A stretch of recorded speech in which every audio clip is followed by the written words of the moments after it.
Hello alls, what's up? I hope you're good. So, we're talking about middle grade today, and we're talking about series I have started and I want to continue.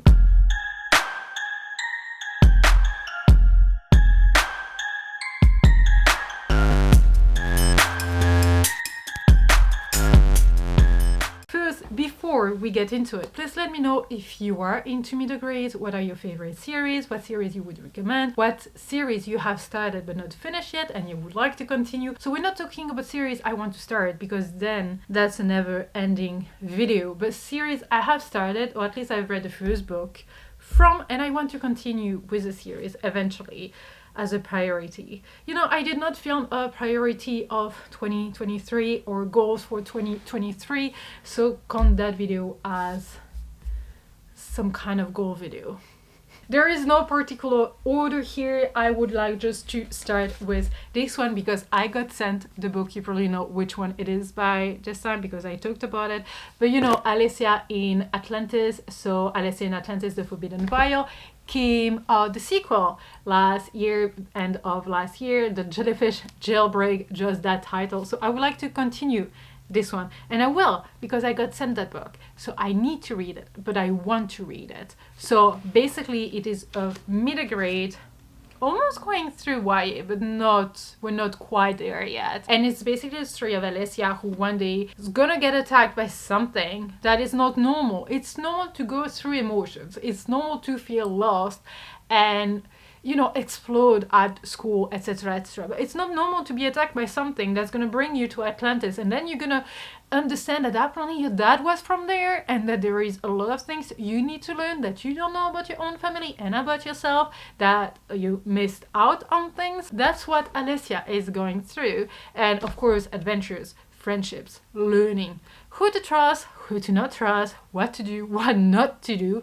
and things like that. So really good adventures. I will link my review video down below. And the sequel came out end of December, beginning of December, so I want to read it. And Jellyfish Jailbreak, what a title. And yes, as I said, I got sent that book. So yeah, I need to read it and give you my honest thoughts on it. Then, other series, let's go with the first one on the pile. I read that one like maybe 2 years ago. Ooh, it's very floppy. I love that. And it is Pumpkin and Stubbs. And from what I remember, it was basically the story of a girl who was at one point on a train or on a bus, and she saw a boy and then she didn't see him again. And she loves to investigate, to, you know, she's very involved in the mystery cases, she wants to solve them, etc., etc. And she's gonna do that, and that's the whole premise of it, I would say.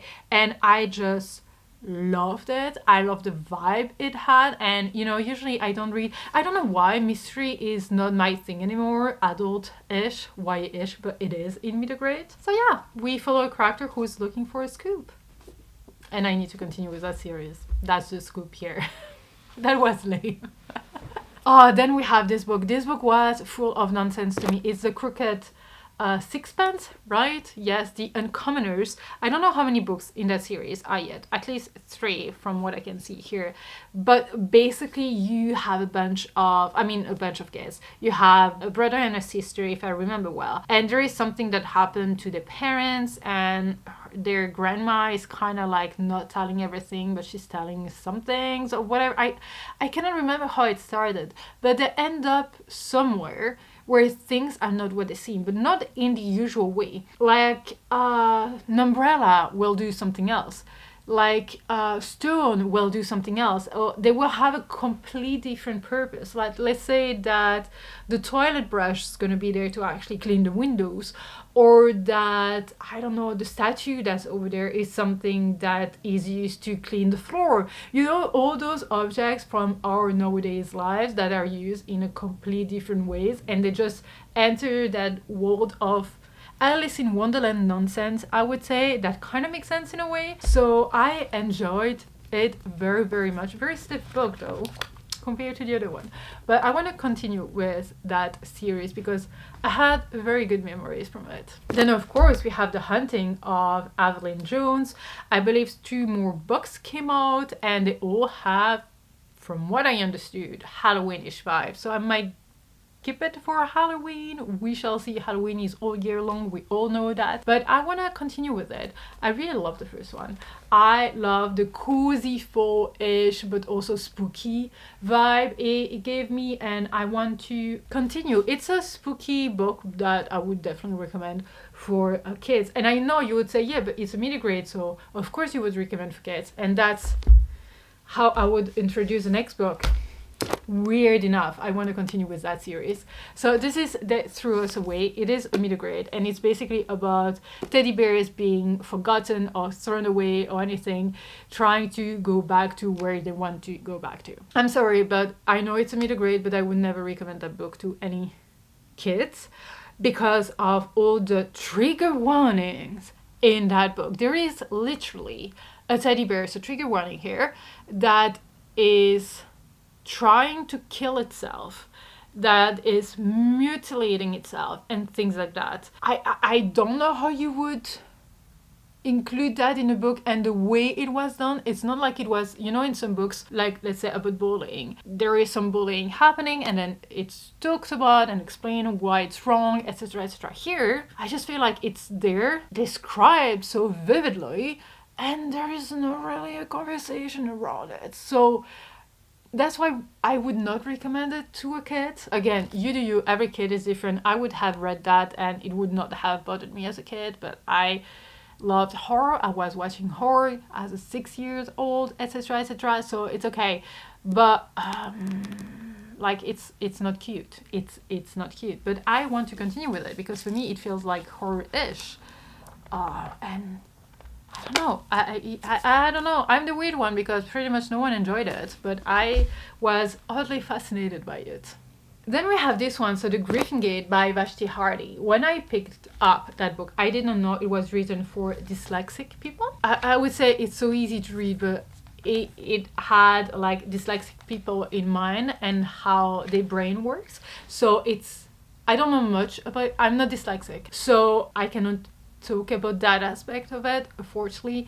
If you are dyslexic and you have read that book, please share your experience with the book down below, or if you have a kid who is dyslexic.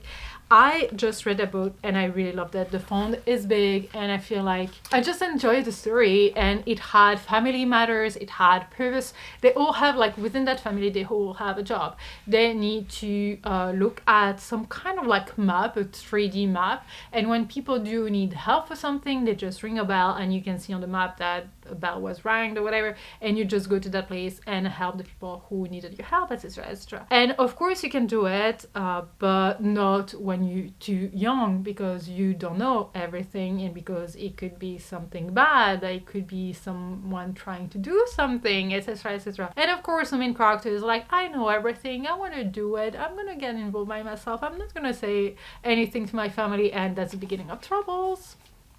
So yeah, but I still want to continue with it. It's so tiny. It was so cute. So then we have A Whisper of Wolves. It's not just because it had wolves on the title that I picked it up. It's exactly the reason why. But I loved that little story because you have a main character who actually, when she was born, there was like a feather dropped at her door, which kind of means that she's going to be a whisperer of the wild, guardian of the wild, etc. And that is something that, as per usual, people are scared of because it is different, because it's something that they don't experience, that they don't understand, so they're kind of wary of it. And she is actually going to be the solution to something that's going to happen to the village, not because she has the power or because she's a whisperer or whatever, but just because she knows things and people are in trouble, so they will be like more likely to let you help, and then they will be like able to trust you a bit more, understand you and listen to you and pay attention to you, and not just consider you as a pariah and leave you out of the city and things like that. What I love about this is that they also have some kind of familiar, which is not really familiar or whatever, they just have a very strong connection with one animal. And this was the story of our main character here, but apparently you're gonna follow one different character in each book, who is linked to another animal, and they're all from different places, and I wonder if they're gonna all gather together and live together or share the experience together. I don't know what to expect from it, but I really enjoyed the first one, and I loved the closeness to the wilderness and the animals, but also that whole vibe of like understanding and learning about others, what is different, etc, etc, and I feel like it's very important. So yeah, I would highly recommend it, by the way, but I'm gonna continue with the series. And then another book I keep saying I will continue with is this one. So this one is The Mystery of Black Hollow Lane, and there is a sequel to it, which is The Secret of White Stone Gate, and it's a mystery book. Oh, very floppy as well. Basically, it's the main character who is going to a boarding school because her mom is a very famous child psychiatrist, shrink. You know what I mean? Like, she's all about like kids' education, whatever, but she's kind of neglecting her own. So she sends her away to a boarding school because she has a documentary she needs to film about the education of a child, and she sends her daughter to the boarding school in which her dad was, her dad that she doesn't know, and there is some kind of mystery going on. There are some clues left and right, and things she might not understand, but she will make friends and she will go on adventures and she will try to understand things, and just to be like, oh, who was my father? I'm where he was, so I might have clues, I might discover who he really was and what happened and everything. So I really enjoyed it, and as I said, I am not into mystery, etc, but apparently middle grades I am. So yeah. So also, it's your turn to talk about the middle grades, the series you are in the middle of. You're looking to continue, or maybe let me know in a series that you've read the first book of and you really hated it, so you don't want to continue with it. That's also good to know, because sometimes the reason why you hate a book is the reason why I'm gonna love a book. And maybe it's also a way for me to be like, oh, I might not enjoy that one because she likes that, but I did not like that, or whatever. You know what I mean? Like, if we have similar tastes, I might enjoy the book you enjoyed. Wow, there was a lot of babbling for nothing. But yeah, well, that's pretty much it. I could actually add one more book to that list, but it's not really part of that list, but it's The Wolf Brother, that series. But that series is actually a YA, but it feels almost like in between middle grade and YA. But if you liked very strong bond with animals and family matters and escape, and maybe a bit of The Chosen One, but not really The Chosen One in an annoying way, I enjoyed that one. It gave me some Malice vibe in a very mild way, so that's also one of the reasons why I enjoyed it very much. But yeah, that's it, Wolves.